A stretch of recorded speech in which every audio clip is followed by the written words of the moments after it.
نصیر الدین نصیر رحمۃ اللہ علیہ، کیا بات ہے! آپ ان کی شاعری دیکھیں، نعت گوئی دیکھیں، آپ ان کی تقریر دیکھیں، آپ ان کا زبانوں پر عبور دیکھیں، اور جو اس دور میں ربائی کے فن کو انہوں نے جس طرح زندہ کیا، اردو، فارسی، سرائکی، پنجابی، پوربی، پشتو، پوٹھواری، کوئی زبان نہیں پیر صاحب نے چھوڑی جس میں کام نہیں کیا۔ آپ ان کا نثر میں کام دیکھیں، آپ ان کا جہاد دیکھیں کہ انہوں نے توحید کو آج کے دور میں جس طریقے سے پیر نصیر الدین نصیر صاحب نے بیان کیا ہے۔ پیر صاحب جلدی مانتے نہیں تھے کسی کو، سمجھ کے ماننے والے آدمی تھے، اور وہ کہتے تھے ایسا شخص ہی پھر ایسی بات کر سکتا ہے۔ وہ کہتے تھے کہ توحید جو ہے وہ اس کا پیغام جو شیخ عبد القادر جیلانی رحمۃ اللہ علیہ نے دیا وہ بالکل صحیح پیغام ہے۔ ویسے تو نبی کریم صلی اللہ علیہ وسلم نے جو پیغام دیا یا بعد کے جو اہل بیت نے، صحابہ نے جو پیغام دیا، میں ائمہ اکرام کی بات کر رہا ہوں کہ وہ شیخ عبد القادر جیلانی کی توحید سے، پیغام توحید سے سب سے زیادہ متاثر تھے، اور اسی کو انہوں نے آگے جتنے بڑے پیمانے پر کام کیا، انہوں نے جو پھر خود پیر تھے، ایک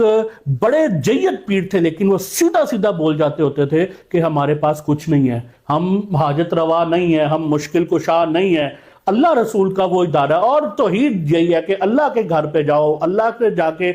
مانگو، اللہ کے آگے جا کے اپنا سر ٹیکو، ہم لوگ کچھ نہیں کر سکتے۔ اور اس میں ان کے بیان میں اتنی شدت تھی کہ یہی ایک پیر کا بیان ہونا چاہیے، یہی ایک عالم دین کا بیان ہونا چاہیے۔ ایسا نہیں ہے کہ آپ کسی پیر کے پاس جائیں اپنی کوئی مشکل لے کے، اور وہ آپ کو جو کچھ اس آج کل کے دور میں ہو رہا ہے، میں اس میں نہیں جانا چاہتا، لیکن پیر صاحب اس حوالے سے بہت بڑے آدمی تھے۔ میں نے اپنی زندگی میں اتنے زیادہ علوم کا ماہر آدمی کوئی دوسرا نہیں دیکھا، اور